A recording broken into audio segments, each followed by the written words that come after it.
ભારતીય જનતા પાર્ટીના અધ્યક્ષ જગદીશ વિશ્વકર્મા બુધવારે કચ્છ જિલ્લાના એક દિવસીય પ્રવાસે આવી રહ્યા છે। પ્રદેશ ભાજપ દ્વારા પ્રદેશ અધ્યક્ષના કચ્છના પ્રવાસ કાર્યક્રમની જાહેરાત કરવામાં આવી છે। પ્રદેશ અધ્યક્ષ જગદીશ વિશ્વકર્મા બુધવારે બપોરે 2:45 કલાકે માતાના મઢ ખાતે દેશદેવી માં આશાપુરાના દર્શનનો લાભ લેશે। ત્યારબાદ સાંજે 4:45 કલાકે ભુજના નૂતન સ્વામિનારાયણ મંદિર ખાતે દર્શન કરશે। ભુજના સ્વામિનારાયણ મંદિરેથી બાઇક રેલી સાથે કાર્યક્રમ સ્થળ જવા રવાના થશે। સાંજે ભુજના સ્મૃતિવન ખાતે ભવ્ય અભિવાદન સમારોહનું આયોજન કરવામાં આવ્યું છે। આ સમારોહમાં જિલ્લા ભાજપના હોદ્દેદારો અને કાર્યકર્તાઓ દ્વારા પ્રદેશ અધ્યક્ષનું ભવ્ય અભિવાદન કરવામાં આવશે।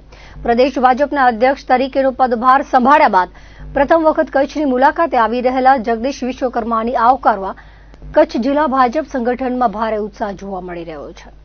પ્રદેશ ભાજપ અધ્યક્ષ જગદીશ વિશ્વકર્માની કચ્છ મુલાકાત સંદર્ભે ભુજના સ્મૃતિવન ખાતે પત્રકાર પરિષદનું આયોજન કરવામાં આવ્યું હતું, જેમાં સમગ્ર કાર્યક્રમ અંગે વિસ્તૃત માહિતી આપવામાં આવી હતી। પત્રકાર પરિષદમાં આગેવાનો, કાર્યકરો સહિતના ઉપસ્થિત રહ્યા હતા।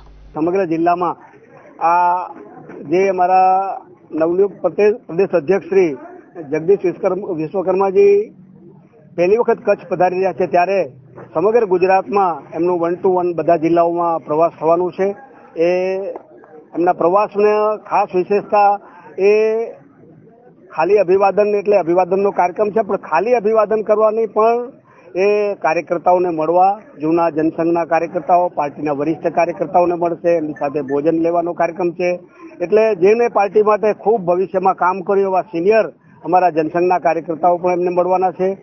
પૂજનીય સંતો પણ અહીંયા પધારવાના છે અભિવાદનના કાર્યક્રમમાં, અને સાથે સાથે એ પાર્ટી કાર્યાલયની મુલાકાત લેશે અને ત્યાંથી એ પાર્ટી કાર્યાલયની મુલાકાત લઈ અને દેશદેવી માં આશાપુરાના દર્શન માટે અહીંયાથી રોડ માર્ગે એ માં આશાપુરા માતાના બળ પણ માં આશાપુરાને શીશ ઝુકાવશે અને સમગ્ર કચ્છની કલ્યાણ માટેની એ કામના કરશે।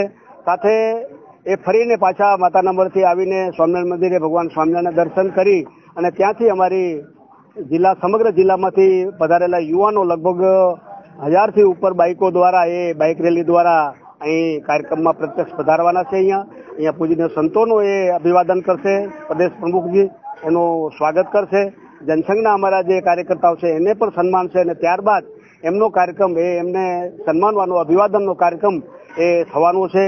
ખાસ વાત એ છે કે જે એમણે એક નવી ચીલો પાડ્યો છે અમારા પ્રદેશ અધ્યક્ષશ્રીએ, કે જે એમને સન્માન માટે અત્યાર સુધી બુકે યા તો શાલ કે એવું આપતા હતા, એને બદલે એમનો આગ્રહ એવો છે કે ભાઈ મને આખા ગુજરાતમાં એ જ પેટર્ન પ્રમાણે અહીંયા પણ જિલ્લામાં આપણે એ 1.5 લાખ કરતા વધારે નોટબુકો, જે ગુજરાતમાં સૌથી વધારે એ નોટબુકોથી દ્વારા આપણે એમનું સન્માન કરવાના છીએ। એવી રીતે સામાજિક સંગઠનો લગભગ 100 કરતા વધારે સામાજિક સંગઠનો અને સંસ્થાઓ એમનું આ નોટબુક દ્વારા અને સારા પુસ્તકો દ્વારા એમનું સન્માન કરવાના છે।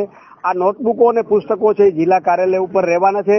ત્યારબાદ વર્ષ જ્યારે શરૂ થશે, ત્યારે વર્ષાંતે જ્યારે નવું સત્ર શરૂ થશે, ત્યારે અમે એ આખા જિલ્લામાં નક્કી કરીને જે એવા ગરીબ વિદ્યાર્થીઓ છે એમના ઘર સુધી આ નોટબુક પહોંચે અને જે મળેલા પુસ્તકો છે સારી લાઇબ્રેરીઓમાં એ પુસ્તકો પહોંચે એની માટેની વ્યવસ્થા કરવાના છીએ। કુલ મળીને પ્રદેશ અધ્યક્ષ શ્રી આખા જિલ્લામાં સમગ્ર જિલ્લાના કાર્યકર્તાઓની 12 થી 15,000 કાર્યકર્તાઓ અહીંયા પધારવાના છે, બધાને મળવાના છે, વ્યક્તિગત એમનો પરિચય કરવાના છે અને કુલ મળીને આખી પાર્ટીને સમગ્ર અમારી પાર્ટીમાં ખૂબ ઉત્સાહથી આખા જિલ્લામાં અત્યારે થનગનાટ છે અમારા ડાયનેમિક એવા પ્રદેશ અધ્યક્ષશ્રીને મળવાનું। કુલ મળીને એમનું વ્યક્તિત્વ એવું ચુંબકીય વ્યક્તિત્વ છે, એ સરકારમાં મંત્રી અત્યારે અમારા બધાનો અનુભવ છે કે કોઈ પણ કામને એ ઊંડાણથી સમજવાનું, અભ્યાસ કરવાનું અને એમનું જે વ્યવહાર નાનામાં નાના કાર્યકર્તા સાથે એવો આત્મીયતા વ્યવહાર, એને કારણે જે પ્રકારે પાર્ટીએ એ સિદ્ધિઓ હાંસલ કરી એવી જ સિદ્ધિઓ એ નજીકના ભવિષ્યમાં પાર્ટી હાંસલ કરશે એવો અમને વિશ્વાસ છે।